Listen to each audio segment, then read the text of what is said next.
అనమాట. అంటే ఇంకొక విషయం చాలా చివరిగా అడిగిన తర్వాత మనం కంక్లూడ్ చేద్దాం దీనిక.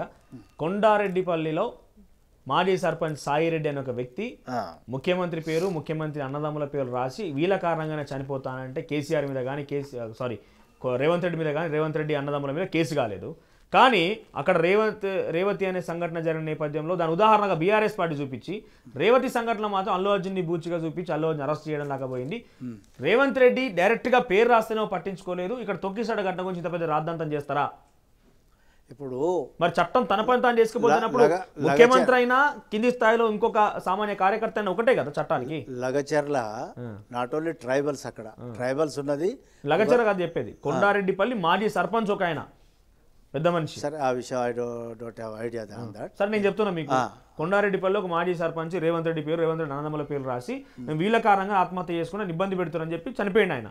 ఏం చేయాలి చట్టం? చట్టం తన పని తను చేస్తుంది. అవుతుంది, కాకుండా ఎక్కడ పోతుంది? ముఖ్యమంత్రి పేరు చెప్పి కంట్రోల్ చేసిరేమో. అటువంటి పరిస్థితి లేదు.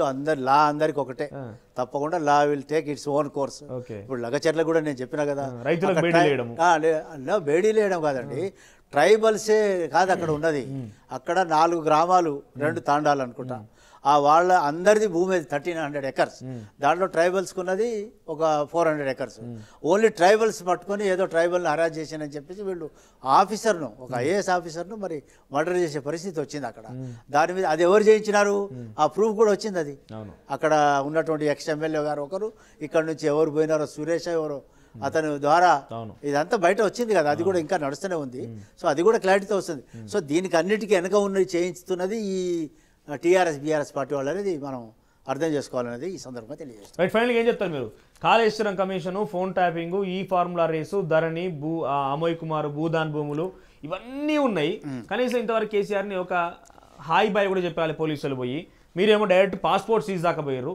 ఇది అత్యాశ అనుకోవాలన్నా? ఫైనల్ ఏం కంక్లూడ్ చేస్తారు? మెయిన్గా పాస్పోర్ట్ అనేది మాధ్యమాల్లో చూసి నేను చెప్పిన, నిజంగా కూడా కరెక్టే. అది అటువంటి జరగవచ్చు. మనం కీడెంచి మేలించాలా. కేసీఆర్ ఏదైనా చేయగలుగుతాడు, ఎందుకంటే తిమ్మిని బమ్మిని తిమ్మి చేస్తాడు.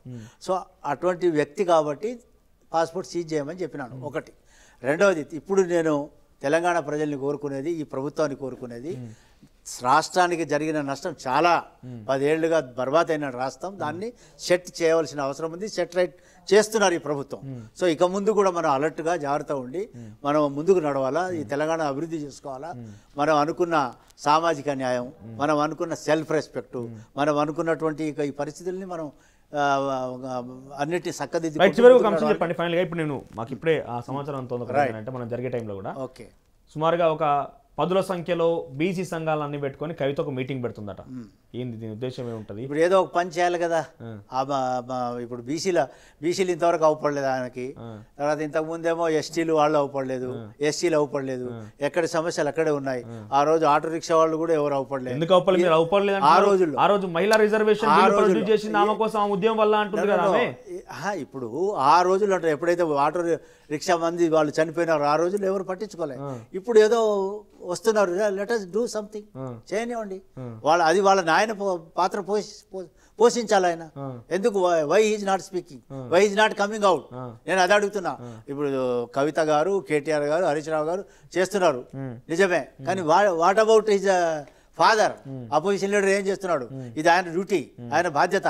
కేబినెట్ మంత్రి హోదాలో ఈ రోజు కూడా స్టేట్ ఎక్స్చెక్కర్ నష్టం అవుతుంది.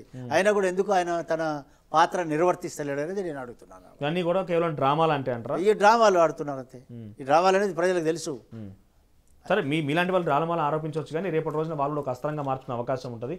కొంత మీలాంటి వాళ్ళు కూడా అలర్ట్ కావాల్సిన అవసరం. ఎందుకంటే పదే కేవలం ప్రతిదానికి కేసీఆర్ బూచే చూపించకుండా తెలంగాణ సమాజంలో మీరు ఒక వంతుగా కీలక పాత్ర పోషించే ఉద్యమంలో కూడా కాబట్టి ఇప్పుడు అదే తెలంగాణ సమాజం దగ్గరికి సమస్యలు తెలుసుకొని దాన్ని ఇప్పుడు అవకాశం వచ్చింది. మళ్ళీ మీకు తెలంగాణ కేసీఆర్ చేసినటువంటి ఆ తప్పులని తీర్చిదే అవకాశం మీకు వస్తే తీర్చిద్దాలి, కానీ పదే కేసీఆర్ తప్పులను చూపించవద్దు కదా. ఇప్పుడు ప్రతిదీ కేసీఆర్ అని కాదు, ప్రతిదీ కేసీఆర్ చేసింది కాబట్టి ప్రతిదీ మాట్లాడవలసి వచ్చింది. ఇప్పుడు తన పిల్లల్ని తప్పు చేసినా జైల్లో వేస్తానన్నాడు ఆయన. కనుక అప్పుడే స్ట్రిక్ట్గా ఉంటే వీళ్ళు ఇరుక్కపోయేవాళ్ళు కదా, ఇరుక్కపోయినారు కదా. ఇరుకపోలేదని ఎట్లా అంటారు? ఇరుకపోకుండా ఎందుకు కోర్టులో పోయి స్టేలు తీసుకుంటున్నారు? సో ఇది కేసీఆర్ తప్పు కాబట్టి, అన్ని కేసీఆర్ చేసింది కాబట్టి కేసీఆర్ అనాల్సి వస్తుంది. ఇప్పటికీ ఆయన ప్రముఖ పాత్రలో ఉన్నాడు, అది పోషిస్తలేడు. సో దాని గురించి అని కనీసం ఇప్పుడైనా తన పాత్ర తను పోషించాలా. తనకు జరిగే శిక్ష జరుగుతుంది, తన చేసిన తప్పులకి శిక్ష అనుభవించక తప్పదు. బట్ కైండ్లీ దీని మీద ఆలోచించని చెప్పేసి నేను రిక్వెస్ట్ చేస్తున్నా. అసలైన తొలి వెలుగు. ఫాలో వాట్సాప్ @తొలి వెలుగు official.